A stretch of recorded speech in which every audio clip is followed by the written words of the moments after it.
MS market में खुश आमदीद। आज की वीडियो में रिव्यू करने जा रहे हैं पैनारोमिक वाईफाई कैमरे का।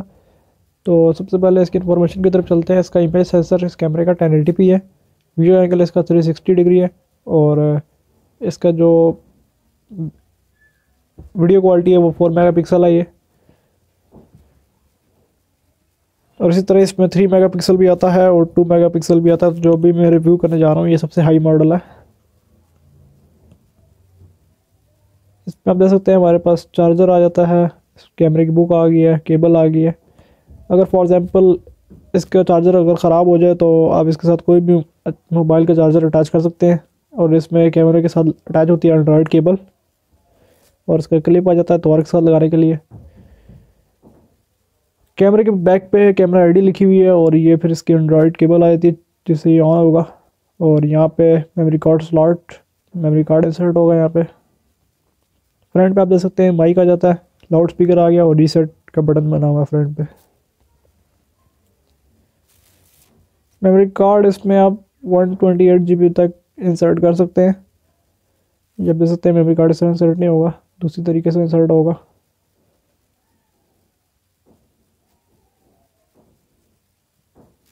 और मेमोरी कार्ड के जो इसमें रिकॉर्डिंग सारी मेमोरी कार्ड में सेव होती है।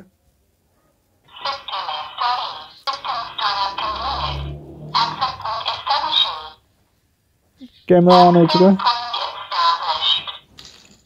सबसे पहले हम इसको रीसेट कर लेते हैं। रीसेट की पिन आप देख सकते हैं कि इस कैमरे के साथ ही आती है।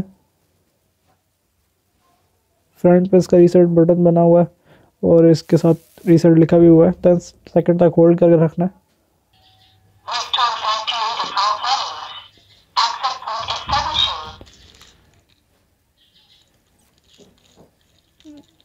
रीसेट हो चुका, अभी ये रीसेट हो चुका है। तो हम इसको एप्लीकेशन के साथ कनेक्ट करते हैं। इस डब्बे के कैमरे के डब्बे के ऊपर लिखी हुई थी V380S की एप्लीकेशन, पर हम V380 Pro पे भी चला सकते हैं, उसको V380 पे भी चला सकते हैं। तो अभी हम इसको चलाते हैं V380 Pro पे।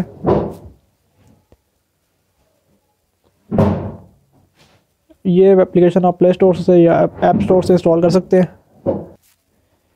एप्लीकेशन ओपन हो चुके हैं। यहाँ पे आप यूज़र नेम और ईमेल डाल सकते हैं। अगर आपने अपना अकाउंट बनाया हुआ है इस पर आप अपना अकाउंट भी बना सकते हैं एप्लीकेशन पे। सबसे पहले ऊपर ये प्लस पे चले जाएं, इसके बाद ऐड कैमरा कर लें, वाईफाई स्मार्ट कैमरा में चले जाएं और नेट डिवाइस में चले जाएं। यहाँ पे आप कैमरे की आईडी लिख लें जो कैमरे के बैक पे लिखी हुई है। अगर आप स्कैन करना चाहते हैं तो आप स्कैन भी कर सकते हैं QR कोड के ज़रिए। ये आप देख सकते हैं कनेक्ट हो चुका है पर डिवाइस ऑफलाइन लिखा हुआ आ रहा है। इसकी रीज़न है कि हमने कैमरे का अपना वाईफाई अभी कनेक्ट नहीं किया। आप इसको अपने नेट के साथ भी कनेक्ट कर सकते हैं पर पहले आपको कैमरे के वाईफाई के साथ कनेक्ट करना पड़ेगा। सेट पासवर्ड कर लें और ख़ाली आप कैमरे के वाईफाई के साथ भी कनेक्ट करके रह सकते हैं। 10 मीटर की रेंज के अंदर आप उसको यूज़ भी कर सकते हैं। ये आप देख सकते हैं कैमरा ऑन हो चुका है।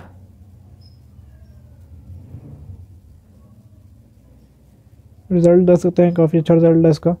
अगर ये बेसिकली रूफ कैमरा अगर खाली एक कैमरा के छत पे लगाओ तो पूरा कैमरा ये कैप्चर कर सकता है। इस तरह इसके मुख्तलिफ डिस्प्ले मोड है और मुख्तलिफ इसके सेंसर हैं। आप ये कैमरा ये बेसिकली इंडोर कैमरा आप शॉप पे यूज़ कर सकते हैं, घर के अंदर यूज़ कर सकते हैं या घर के गराज में यूज़ कर सकते हैं। और ये इसका 2 वे स्पीकिंग हुआ है। अगर आप यहाँ से बोलेंगे तो आवाज़ कैमरे से आएगी और आप वीडियो वॉइस के साथ रिकॉर्डिंग कर सकते हैं इस कैमरे के ज़रिए।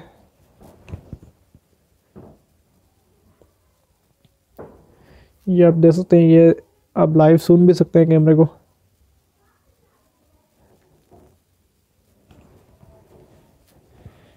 आइए हम चलते हैं अलार्म सेटिंग की तरफ।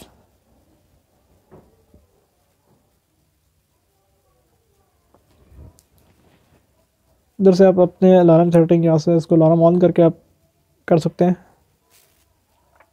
अलार्म पीरियड आप सेट कर सकते हैं जिस टाइम आप अलार्म लगाना चाहें। और अलार्म एरिया, जिस एरिया पे आप अलार्म लगाना चाहें, अगर इस एरिया पे आप सेलेक्ट करते हैं उस एरिया से कोई भी गुजरेगा तो अलार्म ऑन हो जाएगा।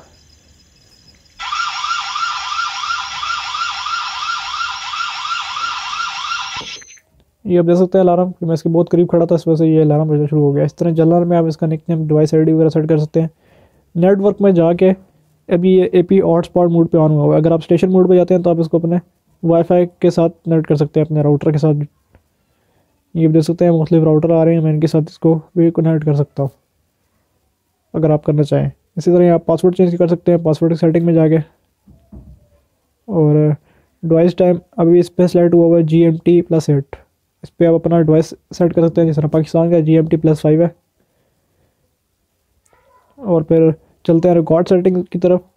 रिकॉर्ड सेटिंग में आप देख सकते हैं ये मेमोरी कार्ड की सारी रिकॉर्डिंग शो हो रही होती है। और बताता चलूँ कि इसमें आप 16 GB में तकरीबन 10 दिन की रिकॉर्डिंग सेव कर सकते हैं। जब आप न्यू मेमोरी कार्ड डालें तो पहले सबसे पहले मेमोरी कार्ड को फॉर्मेट कर लें यहाँ से।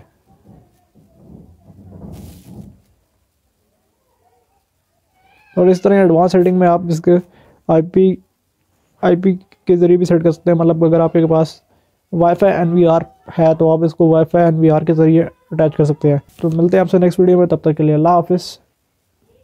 और अगर आपका कोई सवाल हो तो आप कमेंट में पूछ सकते हैं।